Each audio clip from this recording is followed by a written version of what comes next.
అండి, అందరూ ఎలా ఉన్నారు? బాగున్నారా? నేను బాగున్నానండి. ఇవాళ నేను ఆలు మేథి అలాగే బఠానీ మటర్ అంటారు కదా, లేదా బఠానీ మన తెలుగులో భాషలో అయితే బఠానీ వేస్తాం కదా. సో ఆలు మేథి బఠానీ కర్రీ చేసినానండి. సో ఇంకా ఇందులో వెల్లుల్లిపాయలు కానీ అలాగే ఉల్లిపాయలు కానీ ఏమీ వేయట్లేదు. జస్ట్ సింపుల్గా మనం హ్యాపీగా అందరం తినేటట్టు కార్తీక మాసంలో చేసుకోవచ్చు. ఇలా అప్పుడప్పుడు మన పూజలు ఉంటాయి, ఆ పూజల్లో కూడా మనం వెల్లుల్లిపాయలు కానీ ఉల్లిపాయలు కానీ వేస్తాం కదా. అలాగే ఉపవాసాలు ఉన్నాక మళ్ళీ నెక్స్ట్ డే కూడా మనం తినం కదా. సో ఆ టైంలో మనం ఎలా చేయాలంటే కొంచెం బంగాళదుంపలు మాత్రం ఉడకబెట్టేసుకోవాలండి. సెమీగా ఉడకబెట్టేసుకుంటే మరీ మ్యాష్ అయిపోకుండా, మరీ డీప్గా బాయిల్ చేయకుండా సెమీగా ఉడకబెట్టుకుంటే అవి కట్ చేయడానికి ముక్కల్లా వస్తాయి. సో ఫస్ట్ అయితే నేను ప్యాన్ పెట్టేసుకున్నానండి. ఆవాలు, జీలకర్ర, ఎండుమిరపకాయలు, అలాగే మినపప్పు, శనగపప్పు. మీకు ఎంత పోపు మీకు అదే మినపప్పు శనగపప్పు మీకు ఎంత కావాలో మీరు అంత వేసుకోవచ్చు. నేను తగినంత వేసుకున్నాను, ఎక్కువ అయితే వేసుకోలేదు. ఈ కూరకి సరిపడా వేసుకున్నాను. సో బాగా నూనె బాగా కాగింది కాబట్టి తొందరగా వేగిపోయండి. ఇదే టైంలో ఇప్పుడు పండు మిరపకాయల సీజన్ కాబట్టి కొంచెం ఒక పండు మిరపకాయని నేను కొన్ని పండు మిరపకాయలు గ్రైండ్ చేశాను, పచ్చిమిరపకాయలు వేసి, అలాగే కొన్ని ఇలా పోపులో వేసినాను. ఇలా పచ్చిమిరపకాయలు సన్నగా చీల్చి వేసుకోవాలండి. ఇంకా ఎక్కువ కారం పట్టదు, దీంతోనే ఉంటుంది. ఎండు కారం అనేది చాలా తక్కువ వేస్తాం మనం. సో ఈ పచ్చిమిరపకాయలే అసలైన కారం అనమాట. ఆ పండు మిరపకాయలు ఎందుకు వేసానంటే ఉన్నాయి కదా అని కొంచెం వెరైటీగా వేరే ఫ్లేవర్ వస్తుంది కదా, అందుకు వేసాను.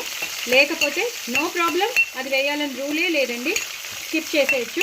పచ్చిమిరపకాయలు మాత్రం చక్కగా ఇలా చీల్చి వేసుకోండి పొడుగ్గా. పచ్చిమిరపకాయలు డీప్ ఫ్రై అయిపోవాలని రూల్ లేదండి, ఒక్కసారి వేగితే చాలు. చాలా చాలా బాగుంటుందండి ఈ కూర. దయచేసి నా ఛానల్ సబ్స్క్రైబ్ చేసుకోండి, సపోర్ట్ చేయండి. ఇంకో నలుగురికి షేర్ చేయండి.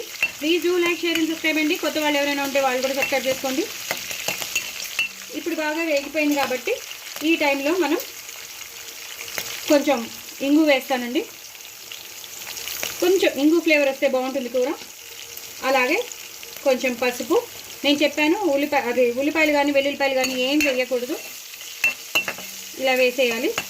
ఈ టైంలో నేను బఠానీలు వేసినానని చెప్పాను కదా, ఇంకా టమాటోస్ ఏం వేయకూడదండి. చక్కగా ఫ్రెష్ బఠానీ వేసేసుకోవాలి మన దగ్గర ఉన్నవి. ఈ బఠానీ, ఈ మెంతి కూర లేని వాళ్ళు కసూరి మేతి వాడచ్చండి.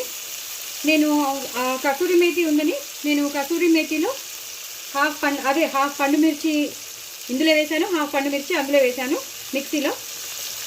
సో కసూరి మేతి, పండు మిర్చి, అలాగే ఓ 3-4 పచ్చిమిరపకాయలు, కొంచెం జీలకర్ర వేసేసి గ్రైండ్ చేసేసానండి. నీళ్లు పొయ్యకుండా నేను మళ్ళీ చెప్తున్నాను, నీళ్లు పొయ్యకుండా, వాటర్ పొయ్యకుండా. కసూరి మేతి అంటే ఎండిపోయి ఉంటుంది, కసూరి మేతి అనేది ఎండిపోయి ఉంటుంది. దాంట్లో 3-4 పచ్చిమిరపకాయలు, అలాగే హాఫ్ పండు మిర్చి, జీలకర్ర వేసి గ్రైండ్ చేసేసుకోవాలండి. ఇలా ఒక్కసారి వేగాలి. వేగితే కొంచెం ఆ పచ్చివాసన అది కొంచెం వేగడానికి ఉంటుంది. పచ్చిమిరపకాయలు కూడా ఈజీగా వేగితే ఇవి కూడా బాగా వేగిపోతాయి అన్నమాట. అప్పుడు తొందరగా, ఎందుకంటే బంగాళదుంపలు బాగా ఉడికి దాన్ని ముక్కలు చేసి పెట్టుకున్నాను. సో పీసెస్గా ఉన్నాయి కాబట్టి తొందరగానే కూర అయిపోతుంది. ఇలా ఒక్కసారి వేయించేసుకోవాలి. కొంచెం కరివేపాకు వేసుకోవాలండి, ఫ్రెష్ కరివేపాకు వేసుకోవాలి.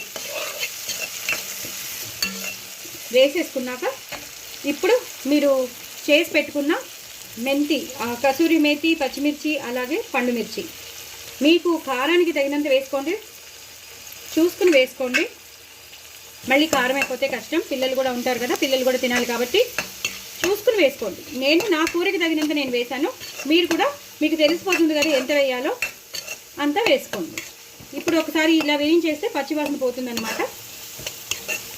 ఇలా పచ్చివాసన పోయాక మా ఇంట్లో నేను పెంచుకుంటున్నానండి మెంతి కూర. సో ఆ మెంతి కూర వేసినాను, చాలా కొంచెమే వేసినాను. అంటే దాన్ని పాపం కోసేయడం నాకు ఇబ్బంది అనిపించింది. కానీ ఎందుకు వేసినాను అంటే కొంచెం ఫ్లేవర్, మెంతి కూర ఫ్లేవర్ బాగా వస్తుంది. కసూరి మేతి వేసాం కాబట్టి ఈ కసూరి మేతి ఇది కూడా బాగా వస్తుందని వేసాను, కొంచెమే కోసాను. ఇప్పుడు బాగా వస్తుంది, పాట్ నిండా వస్తుంది.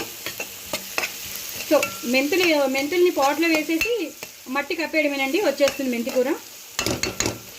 సో ఇవి కూడా వేసేసాను కాబట్టి ఇప్పుడు తగినంత మనం కట్ చేసి పెట్టుకున్న బంగాళదుంపలు వేసేసుకోవాలి. చక్కగా మనం సెమీగా ఉడకబెట్టుకోమని చెప్పాను కదా, అలా ఉడకబెట్టుకున్నది ఇలా వేసేయాలి. ఇలా మొత్తం కలిపేయాలి. ఈ బఠానీతో పాటు మెంతి కూర పేస్ట్ వేసాం కదా, దాంతో కలిపేయాలి.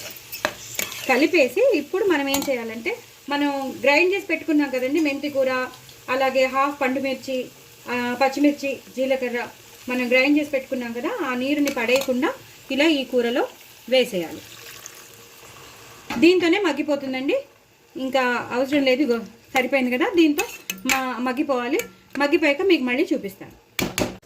చూసారు కదండి, కూర ఇలా అయిపోయింది, అంతా దగ్గరికి వచ్చేసింది. ఆ మాత్రం నీరు ఉంటే తప్పులేదు, కొంచెం గ్రేవీ టైప్లో ఉండొచ్చు. అంటే ఇప్పుడు మనం ఇలా ఉంటుందన్నమాట కూర. మనం అన్నంలో వేసుకున్నప్పుడు కొంచెం ఇలా ఉంటే తప్పులేదు, అన్నం కలుపుకోవడానికి బాగుంటుంది, రైస్ కలుపుకోవడానికి బాగుంటుంది. సో ఈ టైంలో ఇంకా మనం ఇందాక ఉప్పు వేయలేదు కాబట్టి తగినంత ఉప్పు, ఇంత తీసుకున్నానని నేను ఇంత వేస్తానని కాదండి, నాకు ఎంత కావాలో అంతే వేస్తాను, చూసి వేస్తాను, సరిపోతుందండి. మీకు రుచికి తగినంత మీరు వేసుకోండి. ఒకవేళ తక్కువైతే మనం వేసుకోవచ్చు, ఎక్కువైతే మాత్రం ఏమీ చేయలేము కదా. సో నాకు రుచికి తగినంత నేను వేసేసాను. అలాగే చాలా పచ్చిమిరపకాయలు వేసాం కాబట్టి కారం కూడా ఇంత వేయక్కర్లేదండి, జస్ట్ కలర్ కోసం కొంచెమే వేసాను. పూర్తిగా ఇలా కలిపేసుకోవాలి. చాలా చాలా చాలా బాగుంటుంది కూర. పూరీలోకి బాగుంటుంది, చపాతీలోకి బాగుంటుంది, అన్నంలోకి అయితే ఇంకా చెప్పక్కర్లేదు. బఠానీలు ఎక్కువ ఉన్నాయి, ఇలా పెద్దగానే ఉండాలండి. ఆలు అనేది ఇంత పెద్దగానే ఉండాలి, మరీ చిన్న చిన్న ముక్కలు అయితే బాగోదు. సో ఇలా వేసేసుకుని ఎప్పుడు నేను చెప్తాను కదా, ఆవాలు మెంతుల పొడి, అది కూడా మనం కసూరి మేతి వేసామనుకోండి, బట్ ఈ ఆవాలు మెంతుల పొడి కూరలోకి, ఇలాంటి కూరలోకి చాలా చాలా బాగుంటుంది. ఒక రకమైన ఆచారీ టేస్ట్ వస్తుందన్నమాట. సో ఇలా మొత్తం అంతా ఉప్పు, కారం, ఆవాలు మెంతుల పొడి కూడా కలిసిపోయింది. So last but not the least, garam masala లేనిదే ఏ కూర బాగోదు కాబట్టి సో కొంచెం గరం మసాలా టచ్, ఎక్కువ వేయక్కర్లేదు, చూసుకుని మీరు వేసుకోండి. నేను నాకు తగినంతగా వేసుకుంటున్నాను, నాకు రుచికి తగినంత నేను వేసుకుంటున్నాను, మీరు కూడా మీకు రుచికి తగినంత వేసుకోండి. నేను పదే పదే తీసుకోలేనని అన్ని దగ్గర పెట్టుకుంటాను. సో మీకు తగినంతగా మీరు వేసుకోండి. మీరు యాస్టీస్గా ఇలా చేసుకోండి. కసూరి మేతి మాత్రం కంపల్సరీ. ఒకవేళ కసూరి మేతి లేకపోతే అచ్చంగా మనం ఫ్రెష్ మెంతి కూరతో చేసేసుకోవాలి.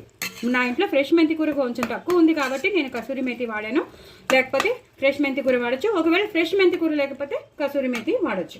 సో బాగా అన్నీ అయిపోయాయి, అన్నీ వేసేసుకున్నాం. మనం లాస్ట్లో కొత్తిమీర, కరివేపాకుతో గార్నిష్ చేసేసుకోవాలండి.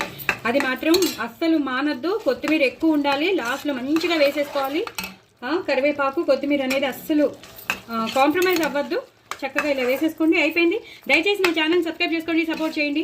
చాలా చాలా టేస్టీ అయిన ఆలు మేతి మటర్ కర్రీ. బాయ్ అండి.